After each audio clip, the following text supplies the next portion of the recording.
Bismillahirrahmanirrahim. Assalamualaikum warahmatullahi wabarakatuh. Welcome back to my YouTube channel di Master Rumus Fisika bareng Kak Ulfa. Ya, apa kabar adik-adik, teman-teman, saudara-saudara?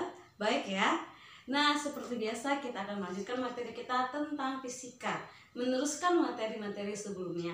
Masih berhubungan dengan magnet ya. Pada kesempatan kali ini kita akan membahas tentang medan magnet di sekitar arus listrik. Jadi, setelah diamati oleh ilmuwan, ternyata listrik dan magnet itu saling berkaitan. Katanya magnet itu bisa menimbulkan listrik, atau kebalikannya listrik itu bisa menimbulkan magnet gitu. Jadi setelah diamati ternyata ada magnet. Ternyata waktu kita pelajari dari sisi statis, sisi dinamis, kemudian magnet, mereka berhubungan antara satu dengan yang lain gitu ya. Nah, kita bahas medan magnet di sekitar arus listrik. Di pertemuan sebelumnya kakak sudah bahas medan magnet, di mana rumusnya itu adalah mu0 kali I per 2pi kali A. Yang masih ingat? Coba pastikan benar tidak ya? Kalau belum dipelajari silahkan lihat playlist, itu pertemuan ketiga magnet ya. Nah, jadi medan magnet atau B di sekitar arus listrik itu katanya dek, arus listrik dapat menimbulkan medan magnet. Itu poin pertama ya. Jadi kakak tuliskan di sini arus listrik. Ini poin pertama. Arus listrik bisa dibaca ya tulisan kakak ya. Arus listrik dapat menimbulkan medan magnet. Dapat menimbulkan medan magnet. Jadi ingat, medan magnet itu simbolnya adalah B. B besar ya dek, medan magnet. Simbolnya adalah B besar gini. Ya, dapat menimbulkan medan magnet, itu poin pertama. Jadi siapa yang mempelopori ini? Siapa yang menyimpulkannya kak? Masih saja seorang ilmuwan. Nama ilmunya adalah si Hans Christian Ørsted.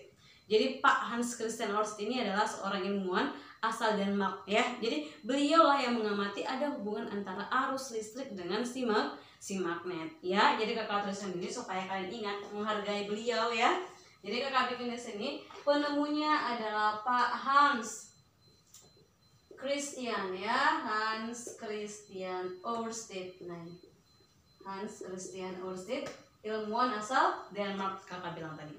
Jadi katanya arus listrik ini dapat menimbulkan magnet. Poin keduanya, medan magnet ini arahnya akan berpengaruh terhadap arus listriknya, begitu ya.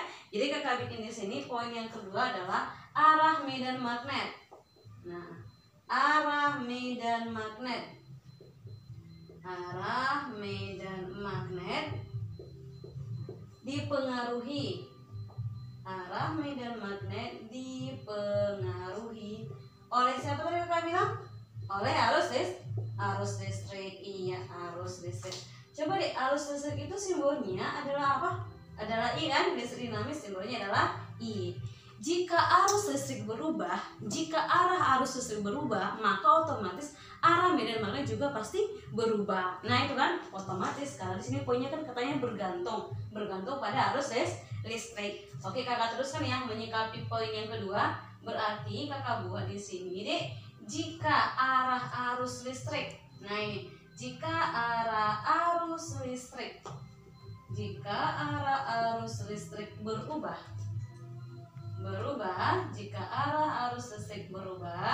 maka arah medan juga berubah. Nah, arah medan magnet. Medan magnet tadi simbolnya apa deh? Simbolnya adalah B ya. Medan magnet B pasti berubah. Nah, ini pasti berubah. Ini poinnya ya. Lalu kalau begitu, bagaimana ini kak kita melihat arah si arus dengan arah si magnet? Nah, disimpulkan di sini dek, berlaku yang disebut dengan kaedah tangan kanan. Berlaku kaedah tangan kanan. Oke, kakak bikin di sini ya. Jadi ada hubungannya mereka? Iya, ada hubungannya. Jadi kalau kakak gambarkan kira-kira seperti ini. Kalau kakak gambarkan ya, gambarannya kira-kira seperti ini. Oke. Nih, terus ini kakak buat kemari. Nah, ini arahnya si medan ya, arahnya medan magnet. Terus di sini nih ada arus listriknya, kawat yang mempunyai arus listrik gitu ya. Jadi kakak bikin I-nya. Nah ini adalah arus listrik. Sedangkan yang warna biru-biru ini deh, yang warna biru-biru ini adalah medan magnet B. Ya ini medan magnet. Tapi kita belum tahu arahnya. Karena kita belum tahu arahnya, kita harus memenuhi kaedah tangan kanan, gitu kan? Jadi kakak bikin di sini memenuhi apa? Memenuhi kaedah tangan kanan. Kaedah tangan kanan. Kaedah tangan kanan. Nah, kalau di fisika disebutlah ini dengan katakan satu. Karena pada dasarnya ini masih dasar. Nanti ini di SMA sampai katakan 5. Pertama katakan cinta, ya kan? Katakan putus, katakan suka gitu ya. Katakan stop. Oke, kita stop ya. Jadi kakak bikin di sini kaidahnya adalah katakan. Katakan apa? Katakan satu, bukan katakan cinta ya Deko. Nah, katakan satu. Nah, katakan satu ini apa? Yang mau kita tinjau adalah antara si B dengan si I. Berarti kalau B dengan I yang dua ini, iya pasti. Jadi gini, katakannya itu pakai tangan kanan. Ini kan tangan kanan kakak. Jadi posisikan tangan kanan. Kakak tekankan ya, bahwa ibu jari itu adalah arah arus. Berarti I. Tepatnya ini adalah I.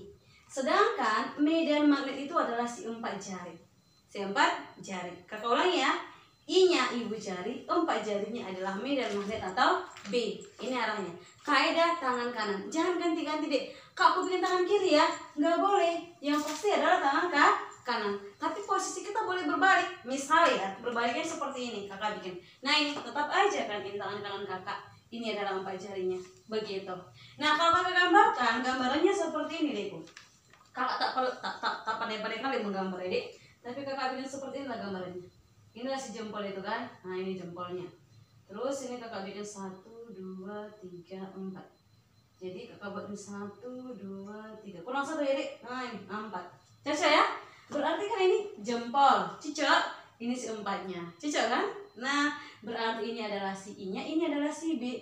Berarti B-nya kemana ini kak? Otomatis B-nya ke sini dong Lego. Nah ini. Nah inilah B-nya. Ya kan? Pas nggak? Pas ya. Ini kan I-nya. I-nya kan ke atas nih. Terus B-nya kemari. Berarti kemari kan? Berarti kalau dia muter ke atas, ini arahnya kemari dong dek. Nah ini. Begini dia. Bisa ya kira-kira? Ini yang disebut dengan kaedah tangan kanan. Katakan. Kita ulangi ya. Bahwa tadi yang I itu posisinya siapa dek? I-nya ditempati oleh si ibu jari. I-nya adalah ibu jari. Sedangkan B-nya berapa jari? Ini I-nya ke atas kan? Ini 4 jari. Berarti medan magnetnya itu adalah si 4 jari. Nah, seperti itu. Bisa ya? Bisa ya? Oke, kalau bisa kita ambil contoh soal yang sudah kakak tulis ini. Lihat ya. Katanya kan contoh soal gambar berikut yang menunjukkan arah medan magnet yang benar adalah yang ke atas itu pasti I. Yang kita perlakukan di sini adalah kaidah tangan kanan. Berarti satu-satu kita amati ya, Dik. Kalau kita amati ini adalah si I-nya. Sedangkan warna biru itu adalah si B-nya. Memenuhi apa, Kak? Memenuhi kaidah tangan kanan. Letakkan. Ini tangan kananmu kan, Dik. Ini ke atas. Terus ini panahnya ke sana kan. Padahal harusnya dia kemari. Berarti kalau kemari harusnya begini dong. Nah ini. Ini kan, ini. Terus dia kemari kan, Dik. Harusnya kan begini dia. Berarti salah. Ya kan? Hanya salah. Sekarang B-nya. B-nya ini ke bawah. Tetap aja yang kakak pakai tangan kanan ya. Tangan kanan. Kayak Orman Pares ya, Dik. Jadi kakak bikin di sini kemari. Ini kan ke bawah. Ini ke bawah B. Terus ini ke bawah B. Dia kemari. Salah. Pas nggak ya? Nah ini. Dia kemari. Ini kan kemari. Terus kemari. Harusnya kan ke sana dia. Ini kan ke sini dia. Terus ini kemari. Gitu. Berarti B-nya salah. Oke? Sekarang yang ini. Ini dengan ini sama. Ini dengan ini sama. Mungkin ada kehilapan di kakak tadi ya. Ini dengan ini sama. Ini kemari, B-nya kemari. B-nya kemari. Ya kan? Salah. Berarti kalau ininya kemari, ininya ke bawah, ya kan? Terus medan magnetnya ke sini. Pas nggak? Ini pas kemari, ini kemari. Nah, itu. Berarti yang benar adalah si D. Begitu. Nah, ini memang agak sedikit susah dimengerti, nanti di SMA itu lebih ditekankan. Kalau kakak ibaratkan kayak gini ya, contoh lainnya supaya lebih gampang kalian memahaminya. Misal ada sebuah alat, kawat ya, ini kawat. Kawat berarus listrik, berarti ada I di sini. Nah ternyata di sini ada partikel. Nah ini ada partikel. Misalkan kakak bikin di sini partikelnya adalah partikel P. Ini bagaimana kak masuk atau keluarnya?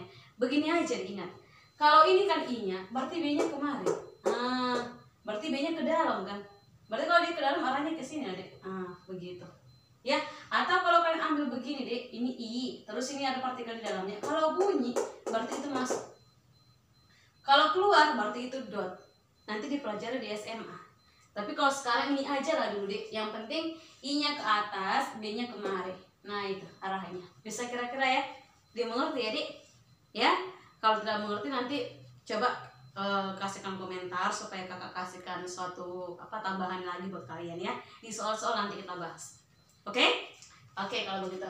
Nah Dek, setelah memenuhi kaidah tangan kanan, ternyata magnet ini bisa terjadi di beberapa penghantar. Berarti medan magnet di beberapa penghantar. Artinya medan magnet itu bisa aja di kawat panjang. Kalau kawat panjang, kalau masih ada nilainya itu bukan kawat panjang namanya. Misal kawat panjang 1000 meter itu di fisika tidak panjang. Tapi kalau nanti kawat panjang tak hingga, kalau tak hingga kan nggak tahu kita berapa angkanya kan, itulah yang dimaksud sebagai kawat panjang. Nah di fisika, ya. Jadi kakak bikin di sini medan magnet di beberapa penghantar. Ini ya, medan magnet di beberapa penghantar. Bisa dibaca Deku? Iya, oke kakak bikin di sini di beberapa penghantar. Yang pertama Dek, medan magnet ini bisa aja di kawat panjang terhingga. Terhingga itu berarti pendek ya Dek. Jadi kakak bikin di sini medan magnet simbolnya apa Dek? Simbolnya adalah B. Biar nggak kakak tuliskan lagi, ya kan? Berarti yang pertama medan magnet di mana? B, kan gitu. Biar nggak kakak tulis kan Dek? Medan magnet B pada apa? Pada kawat pendek. Pada kawat pendek. Ini satu. Pendeknya jangan nengok kakak ya Dek. Nah itu ya. Yang kedua medan magnet berarti B. B pada apa? B kalau ada panjang berarti ada pendek. Kalau ada pendek berarti ada panjang. Jadi kalau bikin di sini B pada kawat panjang. Nah ini kawat panjang. Kemudian ini kan masih lurus kawat-kawatnya. Kak bisa nggak bentuknya lingkaran kawatnya? Bisa deh. Jadi nanti yang nomor 3 ini ada yang disebut medan magnet pada kawat melingkar. Pada kawat melingkar. Nah nanti setelah ada kawat melingkar dibuat lagi lebih canggih. Ternyata kawat melingkar ini ada 2 jenis. Yang pertama ada yang disebut dengan solenoida, yang kedua ada yang disebut dengan toroida. Jadi kakak bikin di sini masih bisa ya. Di sini yang disebut dengan si solenoida. Solenoida. Kemudian yang B-nya ini disebut sebagai toroida. Apa bedanya Kak? Kalau solenoida tadi kan medan magnet bisa aja terjadi pada kawat panjang. Jadi kawat panjang ini dikasih lilitan, namanya itu adalah solenoida. Tapi nanti kalau ada kawat melingkar, dikasih lilitan di kawat melingkar itu namanya adalah toroida. Nah itu konsep dasarnya. Untuk pelajaran SMP sangat mantap kakak rasa. Mudah-mudahan bermanfaat ini Dek. Terus kembangkan rasa ingin tahu kalian, membaca lebih banyak referensi lagi ya Dek. Nah mudah-mudahan ini bermanfaat. Dan dukung channel ini. Yang belum subscribe silahkan subscribe. Yang belum komentar sama sekali coba kasih komentar buat kakak ya. Oke sampai di sini. Assalamualaikum warahmatullahi wabarakatuh.